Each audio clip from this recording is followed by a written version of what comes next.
Mga kaibigan, welcome back. Ang pag-uusapan natin dito, eto picture ni Kai Sotto, pati na Jordan Clarkson ginagamit para makabenta ng tickets doon sa Qatar. At Australian media may sinabi po sa status ng starting center ng New Zealand na makakalaban ng Gilas na dapat nyo pong malaman. At makikita rin natin dito yung larawan ni JJ Mandakit ngayon. Simulan po natin sa isa nating kababayan doon sa Amerika. Ito si JJ Mandakit ng Utah Prep, mga kaibigan. Ito yung pinaka-latest na mga highlights niya para at least may idea tayo sa kung paano na nga ba siya maglaro ngayon. Para sa akin mga kaibigan, tama yung nag-comment nung nakaraan, nagsabi sa akin, nag-message pa sa akin na parang si JJ kung maglaro ay si Cade Cunningham nung Detroit Pistons. Sabi kong hawig nga mga kaibigan, simple lang. At ito si JJ shooting sa perimeter. Shooting talaga to mga kaibigan. 6'1 siya, pasok siya sa ESPN, pang 47 siya sa ESPN 100. Ngayon, punta po tayo dito. Kahapon lang po, nilabas na nga po ng Qatar Basketball Federation ang poster at tickets ng tournament nila na dadaluhan ng Gilas. Diba si Kai hindi po makakalaro? Pero siya, mga kaibigan, ay andito sa poster. Siya pa ang pinakamalaki at nasa taas pa. May ilang fans na nagsasabi na panghatak umano ito nang bibili ng tickets. Pero tama naman mga kaibigan at normal naman po yan. Para mas bumenta ang tickets kasi madaming fans si Kai overseas, lalong-lalo na dito sa Qatar.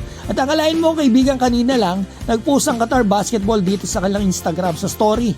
Post ng isang marketing advertising page. Ang poster, yan mga kaibigan, kita naman natin. Andyan si Kai Sotto, Brownlee, at pati na si Clarkson na hindi naman makakalaro kasi matagal nang hindi naglalaro si Gilas, may naturalist na tayo. Kaya nagtaka yung isang nag-comment dito, ba't nga ba andyan si Clarkson?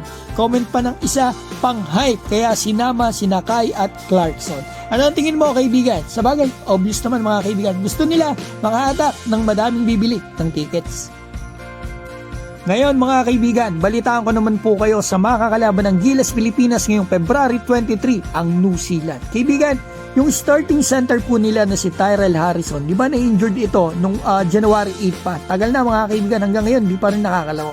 Sabi po sa akin ng Australian media, NBL media na si Michael Randall na kaibigan natin, he's out for the season mate. Kaya pala pinalitan na nung kanyang mother team na Brisbane Bullets etong si Harrison.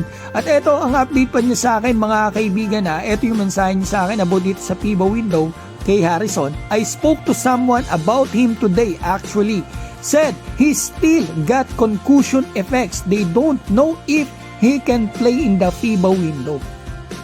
So ibig sabihin hanggang sa ngayon po ay hindi pa rin nila alam kung makakalaro si Tyrell Harrison dito sa paparating na window na makakalaban nga nila ang Gilas Pilipinas. Dahil eto nga meron pa rin daw pong epekto ng concussion. May sintomas pa rin mga kaibigan. Medyo nakakapag-alala yan. Kasi halos isang buwan na nakalipas mula nang ito ay ma-injured. Kaya lumaki talaga yung tsansa na baka hindi ito makalaro sa laban sa Gilas Pilipinas. Pag hindi ito nakalaro, dalawang starting center ng dalawang bansa, New Zealand at Gilas ng Pilipinas, ay parehong hindi makakalaro. So patas lang mga kaibigan. Ang hiling ko lang, sana gumaling na yung ating pambato at sana gumaling na rin itong si Tyrell Harrison kasi nakakapag-alala kapag mga ganitong klaseng injury. So yan mga kaibigan, ang video po natin. Batiin ko po pala si Diosdado Palatolon, Rene Alongongan, Dionisio Rupo, Jordan TV, Ernie Pastrana, Clifton at Efren Martinez. Mga kaibigan, maraming salamat po sa inyo